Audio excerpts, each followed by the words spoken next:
This is the 17:05 hours GMT on Wednesday, the 15th of March 2023. It's part A of the day's KhoodeelaarTV television channel being broadcast under the banner of the world's bestest baby angel Geronimo. And this one starts with an update referring to the BBC's fascist policy that has been going on for as long as the license fee collection regime has been allowed to be operated by the BBC, controlling fascists. This is topically highlighted today, Wednesday, the 15th of March 2023, by the distraught mother of the missing Claudia Lawrence. Claudia Lawrence is a young woman who has been missing for 14 years after leaving home in York 14 years ago. And as the mother has told the scum, Murdoch-owned scum, the BBC has been hounding her missing daughter for 14 years. Now we have fitting world exclusive updates from Brick Lane about the BBC's fascism in collecting so-called license fee. This we shall do somewhere into the current edition, this edition part A. And let's check on the other items that we have been talking about in the recent broadcasts.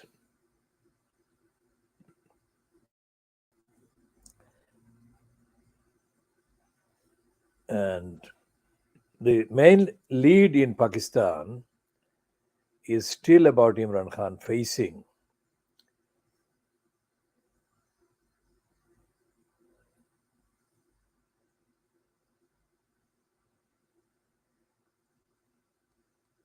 arrest.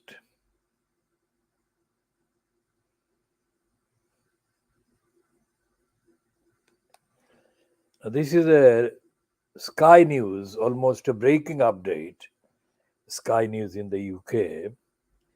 The heading is Imran Khan, operation to arrest Pakistan's former Prime Minister halted after violence. And the CNN, almost the same hour, 1 hour ago, this post on CNN Online.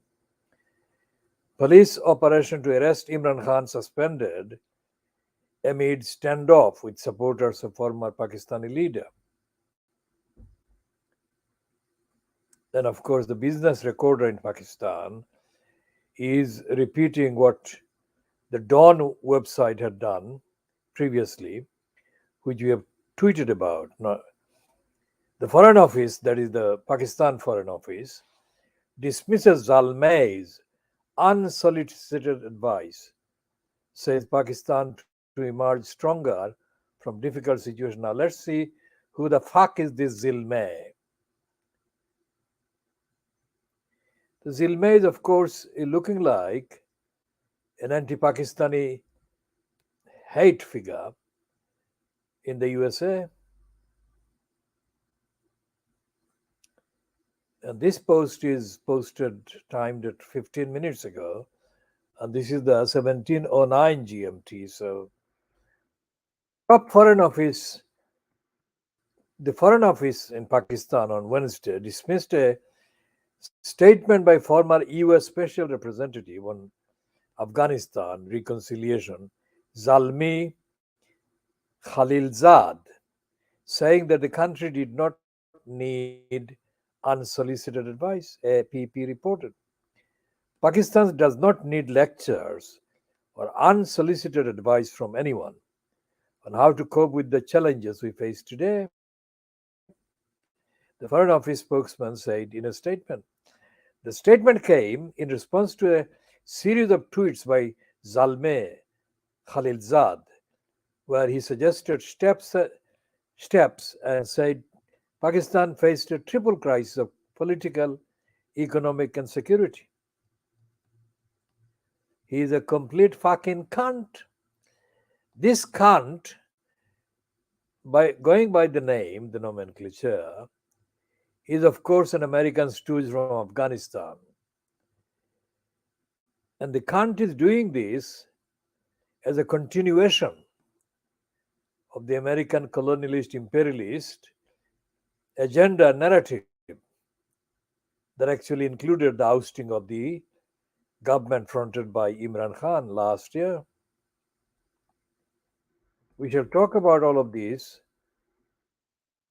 in fuller detail in due course, but let's say that this name, this fucking American cunt, American imperialist cunt, has not been heard of when Biden capitulated to the strategists who were of the view that America could not control, occupy Afghanistan. And the UK followed suit as part of the American package. Now, none of the people that actually risk their lives and safety and security under the corrupt, racist, imperialist, anti-Muslim assurances given by successive US administrations since the evil one, George W. Bush, and the evil one, the war criminal, Tony Blair, mounted the attacks on Afghanistan. Those people, the Afghan people, that Harry Windsor murdered and boasting about murdering, were typical of the victims, literally victims of massacre carried out by the Americans and the British soldiers of the people that were supposedly helping them. So these criminals absolutely have no moral, ethical ground or basis for spewing advice about any of these countries, Afghanistan, Pakistan, or come to that Iran. Now, China has been playing an interesting role as the Financial Times of London today admits. Because according to the Financial Times piece, China has been at work in kind of securing a truce between Iran and Saudi Arabia. Now, Saudi Arabia is a murderous regime, as is Iran. But these two murderous regimes are both guilty of violating the tenets of Islam, whether they are doing that under the banner of Sharia, according to the Sunnah, or they are doing it under the banner of the Shia kind of version of Islam. And the fact that China can gain a lot of diplomatic points against the US is significant. But near Iran, the fascist regime fronted by the Hindutva fascist Narendra Modi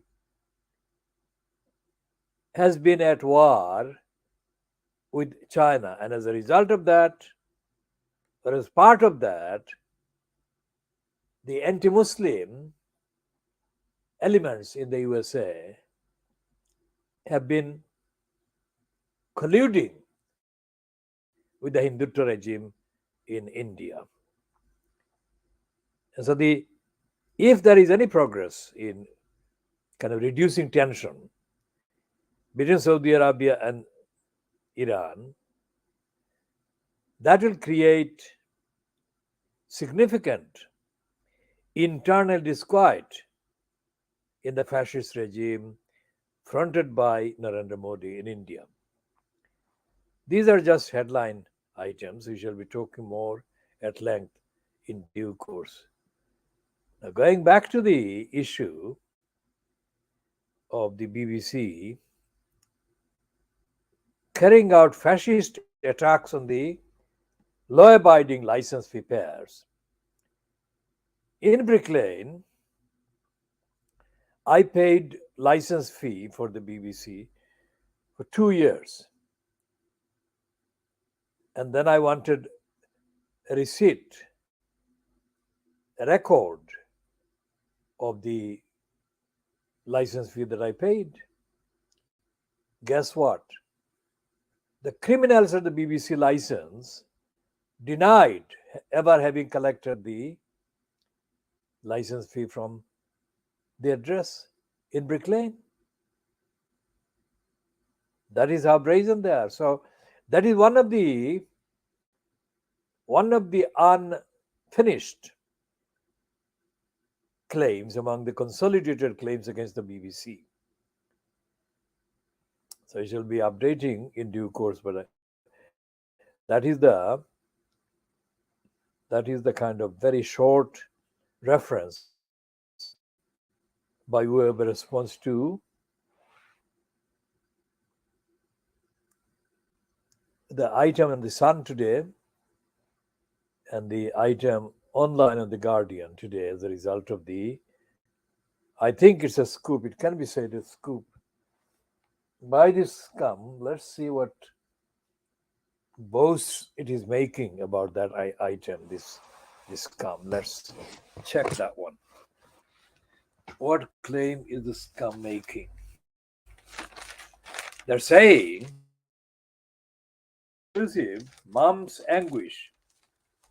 It says BBC is hounding my Claudia for a 1,000 license fee fine 14 years after she went missing. So they're saying it is an exclusive. Let's check if we can put that page before the camera here.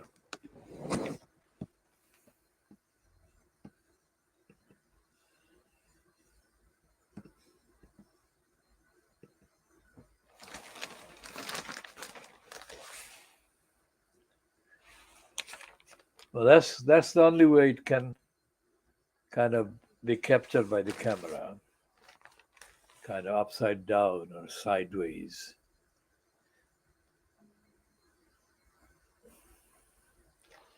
And it says heartless. The BBC fascists are heartless. Of course, Claudia's mom is not calling them fascists, but I'm calling them fascists.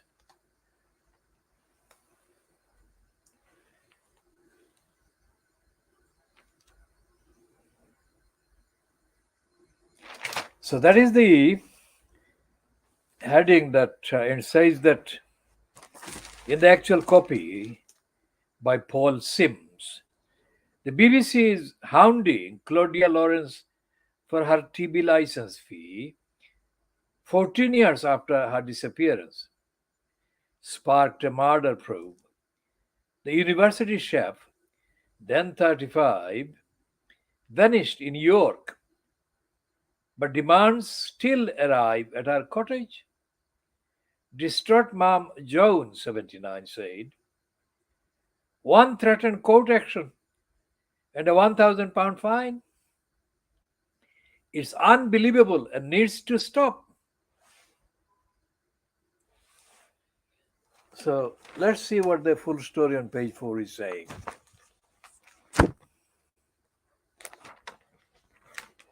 This is BBC letters cause untold heartache.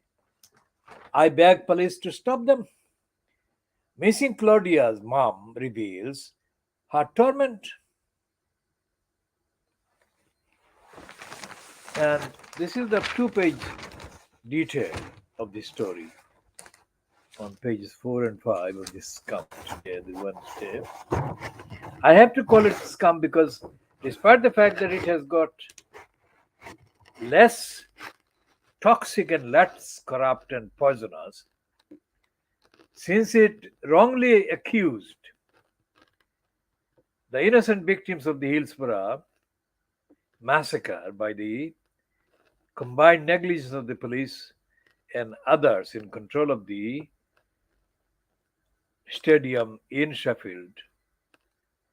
The BBC being targeted by the scum because of Murdoch's alternative interests, etc., doesn't come anywhere near the scum telling the truth about society and especially about the real fascism of the BBC. Now, the exclusive is by two persons. One is Paul Sims and the other is Ryan Sabey, Sabey. The mum of missing chef Claudia Lawrence has called in police to stop the BBC sending TV license demands to her daughter, saying they cause untold heartache. Devastated Joan Lawrence, 79, keeps finding the pushy letters on visits to Claudia's terraced cottage. She was 35 when she vanished on her way to work at York University 14 years ago, sparking a murder investigation. Claudia is presumed dead. Joan has preserved the home on her own since ex-husband Pierre died aged 74 in 2021.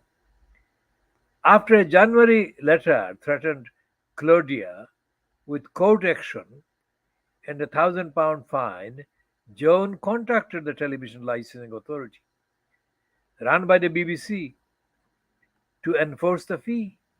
But her pleas were ignored, and another letter followed. Joan said the Sun, no, Jones told the Sun there was a letter recently threatening £1,000 fine if the license wasn't paid.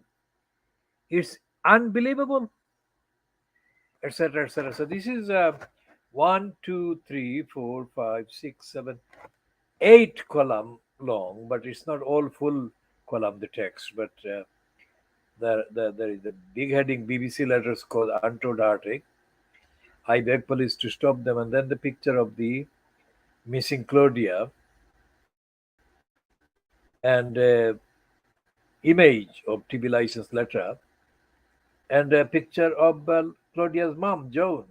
Well, two pictures of Claudia's mom, Joan.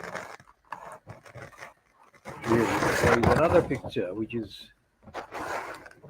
praying for return of her daughter, Joan with Claudia above, and inside her York cottage below. That is where she is pictured, in the cottage of her daughter.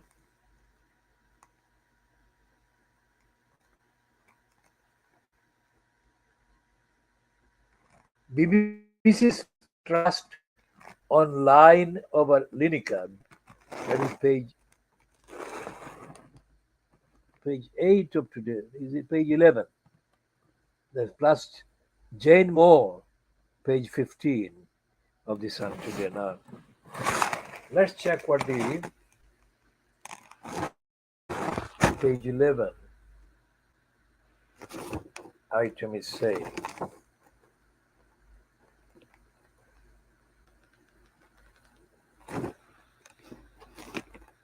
trust in BBC on the line. Well, what they're saying is that the people don't trust the BBC. It's a follow up to the BBC's wrongful attack on Lineker. And this is a piece also contains reference to Ofcom, saying Ofcom blush BBC rules. And it says the BBC needs to overhaul its social media rules to regain trust in the wake of the Gary Lineker row. Ofcom's boss warned. And another item which is a short one by Trevor Kavanagh. For a change, I'm not giving the full description of this terrible Kavanagh. The BBC's reputation for unbiased broadcasting is in mortal danger, all because Gary Lineker lacked the grace to stop a crass tweet turning into an existential car crash. Ofcom's Melanie Dawes has said what the BBC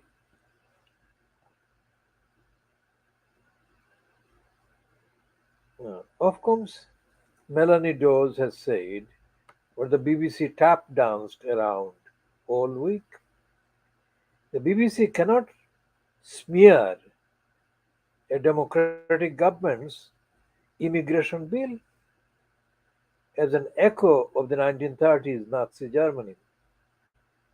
This goes straight to the heart of the BBC's wider reputation, said Dawes. It is impossible to see how this can be resolved without heads rolling. Now, that is Melanie Dawes. Now, let's read a bit of the other one, which is trust in BBC on the line. The BBC needs to overhaul its social media rules to regain trust in the wake of the Gary Lineker row. Ofcom's boss warned. That is, BBC was told to lose the grey area. It was told to lose the grey area, which led to the match of the day host being suspended, then reinstated over his remark about migration policy. The television regulator's CEO, Melanie Dawes, so it is her, isn't it, told MPs its rules around staff tweeting were too ambiguous. Under fire, BBC chief Tim Davie has launched a review into social media use after Lineker, age 62, likened the government's language over its immigration bill to 1930s Germany. Now, this whole piece by the scum, and we can call it scum on the basis of the contents,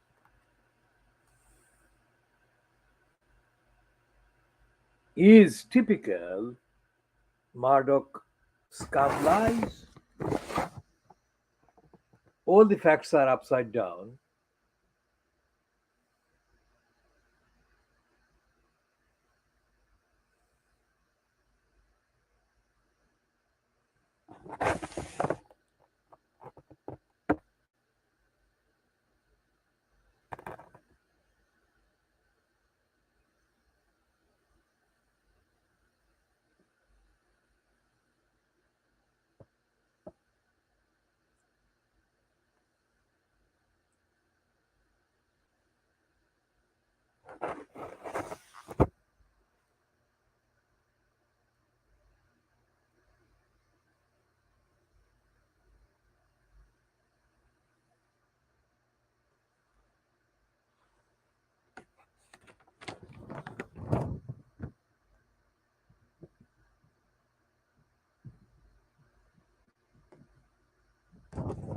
Okay, so we shall be talking about the BBC more and the scum and off scum because this Melanie Dawes, according to the interpretation of the scum, that actually echoes the scum's agenda against the people, comes across another criminal in place to apparently audit broadcasting standards. She is unfit for purpose and she is a liar.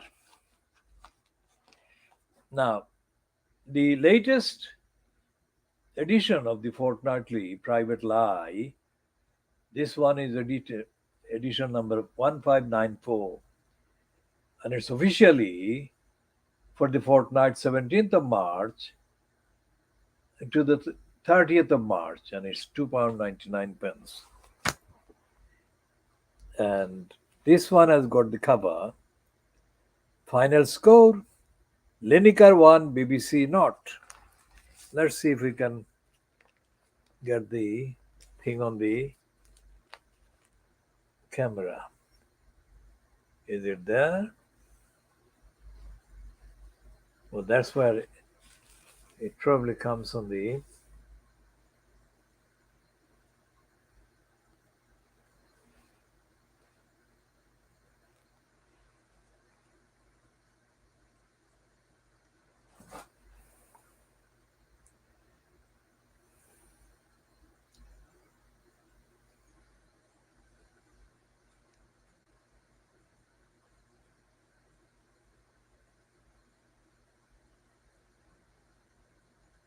So that's the front page. Now, why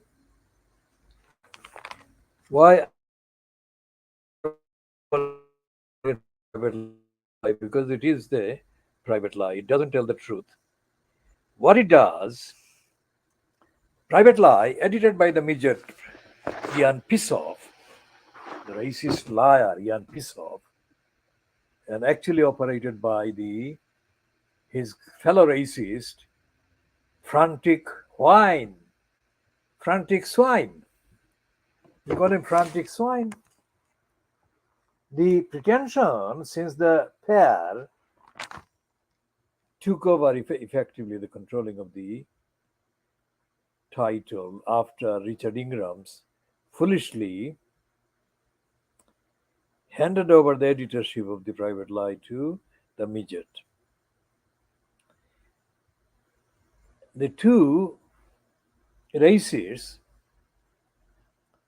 are also dedicated Muslim liars. Because given the treat on the British establishment spews, a magazine that claims to run a critical column, if you like, or section examining the flaws of Fleet Street, that is the main newspapers collectively called Fleet Street, would have been expected to chronicle at least the most severe cases of anti-Muslim hatred and attacks, but it doesn't. Similarly, despite the claim, it makes the claim that it is critical of the evilness, the depravity called Boris Johnson. Private Lie hardly, if ever, has run any real exclusive investigation into the anti-Muslim Johnson's dozens of anti-Muslim hate inciting lies. Similarly, the Muslim woman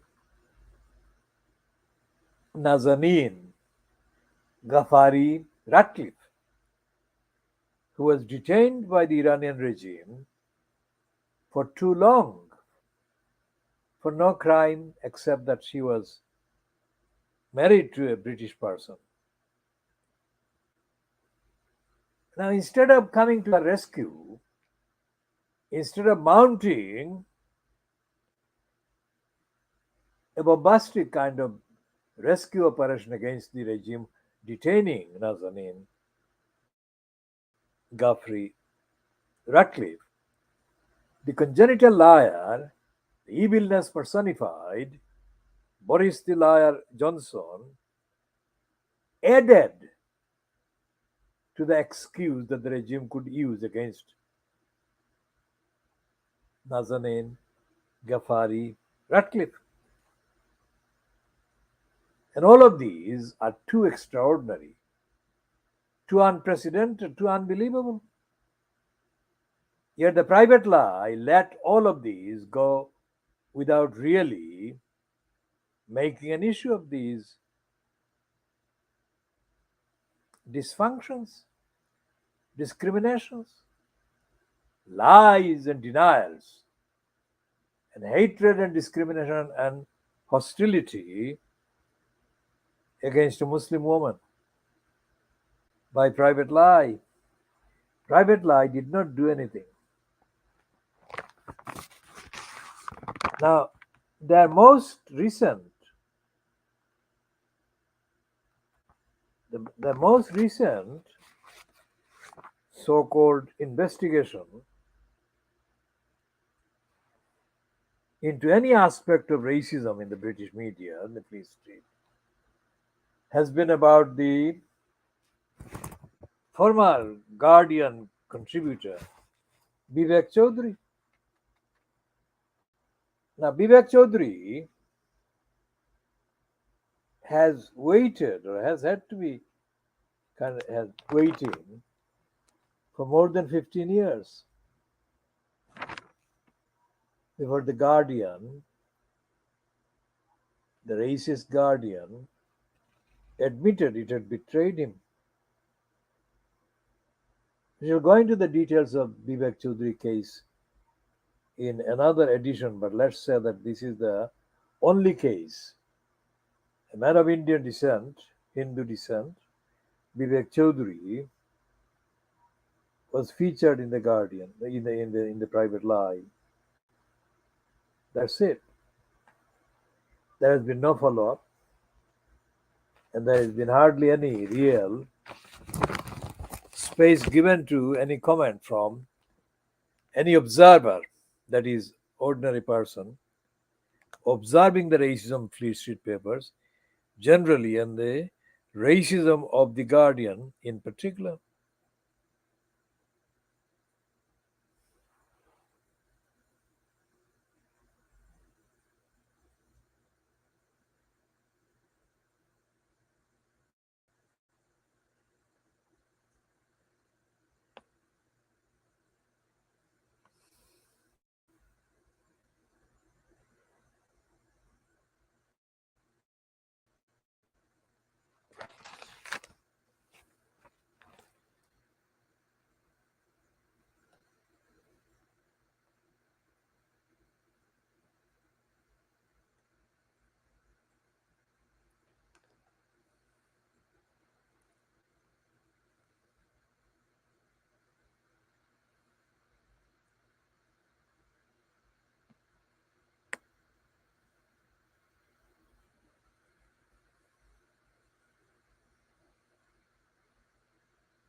And despite the pretension, private lie, and I'm looking at the kind of advanced copy which is available on Wednesdays, 2 days before the official publication day. I'm looking at number 1594, and I can confirm that this page called Rotten Boroughs, which is supposed to be about the rotten local councils, is so pathetic, so out of date, and so completely irrelevant that a column has to be created somewhere against its stupidity and naivety and idiocy. So, what we shall do for the time being would be to look at the rotten boroughs as a segment of our broadcasting on the Khoodeelaar television channel under the banner of the Baby Angel Geronimo editions.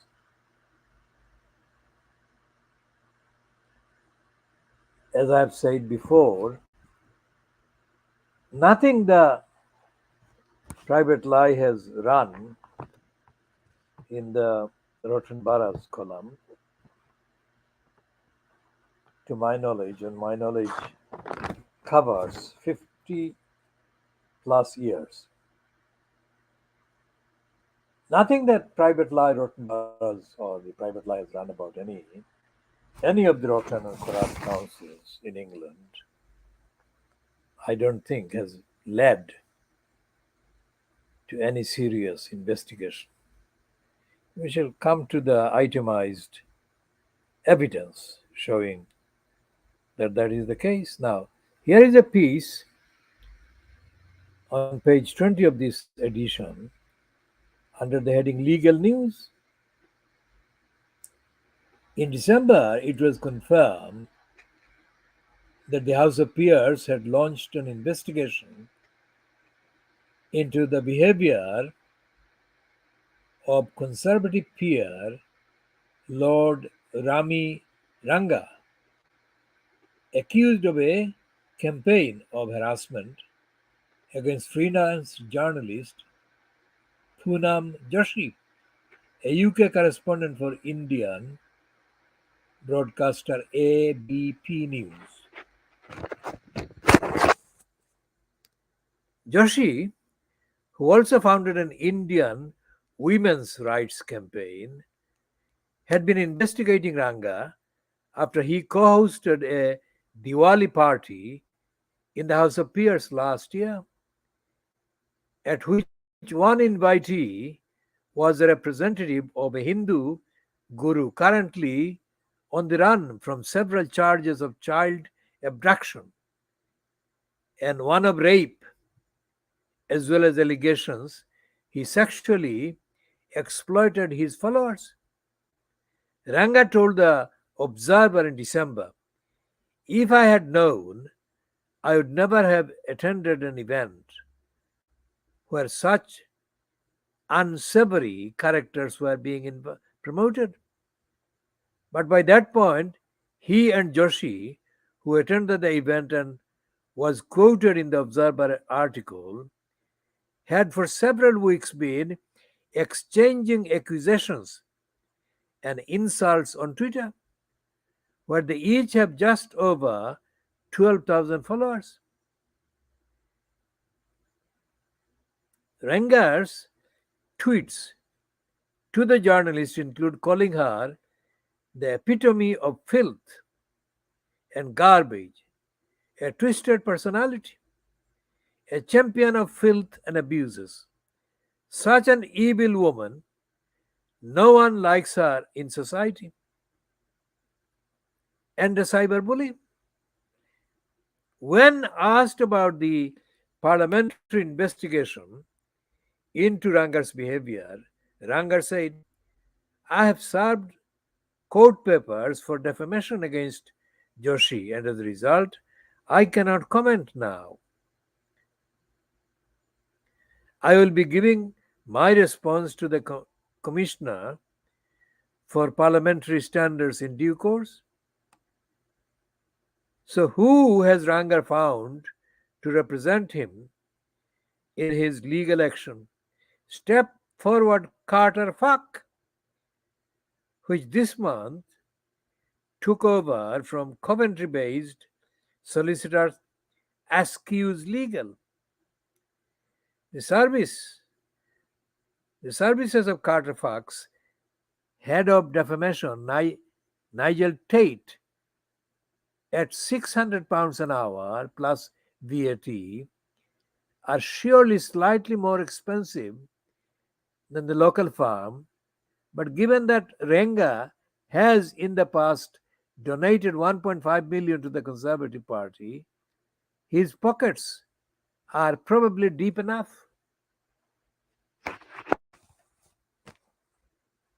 Nigel Tate and Carter Fuck doubtless come highly recommended by Lord Ramirangar's friend and fellow Tory donor, Muhammad Amarsi.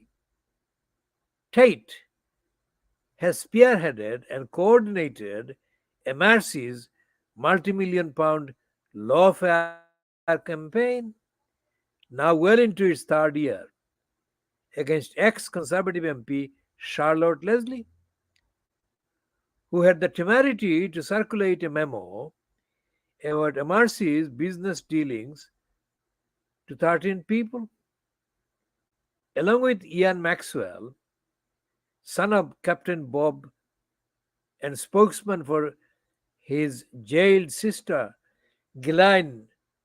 Ranga is one of the pitifully few people willing to provide Carter Fuck with a witness statement on Amarsi's behalf. In it, Ranga admitted not having received Leslie's memo or having had dealings with her, but said on the evidence of Amarsi's account, its claims were ludicrous and preposterous and would do massive damage to Mr. Amarsi's reputation. Leslie argues that Amarsi's libel claim, which follows two abandoned data protection claims, is designed to harass her and exhaust her finances. In January, her lawyers applied to have it struck out. Judgment is expected in weeks. Meanwhile, MRC has also employed Carter Fuck to sue the BBC over a 2021 episode of Panorama, exploring revelations about his business activities revealed in the Panorama papers. I'll read that again from the start of this sentence. Meanwhile, MRC has also employed Carter Fuck to sue the BBC over a 2021 episode of Panorama exploring revelations about his business activities revealed in the Panama Papers leak. Although, curiously, he is not suing the Guardian, which published the same details on the same day as part of a joint investigation with the broadcaster.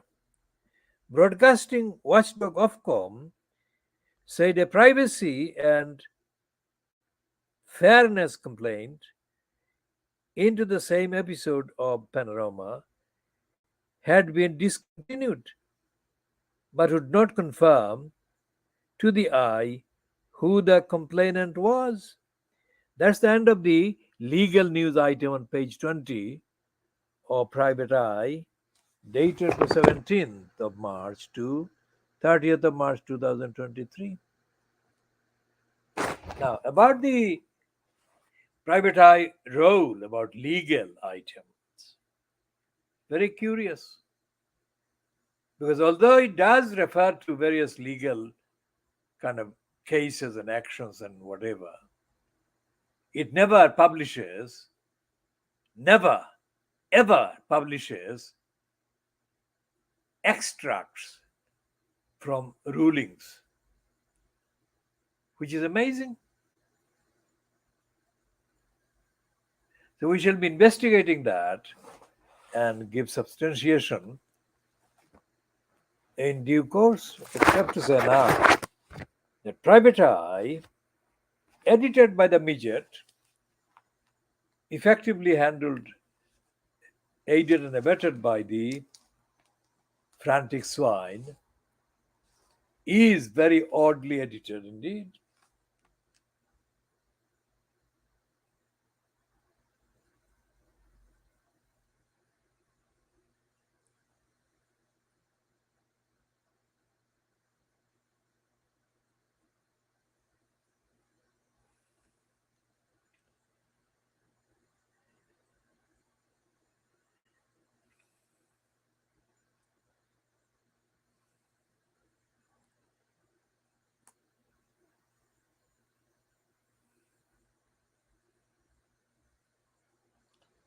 So, going to continue the misconduct and abuse by Daniel Fenwick, who is like Catherine Carswell, one of English councils with a plural, councils followed by the apostrophe. Career operatives, very small number of them, who really have been allowed to carry on despite literally hundreds of allegations and accusations against both of them. Now, Daniel Fenwick is not, as I speak, currently advising the London Borough of Newham in East London. But this can be updated on checking. But suffice to say that in the behavior of Newham Council, where Roxana Fiaz is the incumbent executive mayor, about 95% of Roxana Fiaz's behavior are really negligent, corrupt, and so on. And neither Private Lie, which runs the Rotten Boroughs column, nor the Guardian, nor any of the other mainstream outlets even suggests that there is the seriousness and the depth of corruption, illegality going on in Newham. So we shall be going into chapter and verse in due course, not in this particular edition, except to say what I've just said. Because the Newham update itself warrants a whole edition itself. So we shall be bringing an end to this particular one, edition A of the KhoodeelaarTV television channel, broadcasting under the banner of the baby angel Geronimo, who is the world's bestest baby angel Geronimo. And it's 49 minutes, maybe just 50 minutes at the time we finish it at 17:55 GMT on Wednesday, the 15th of March 2023.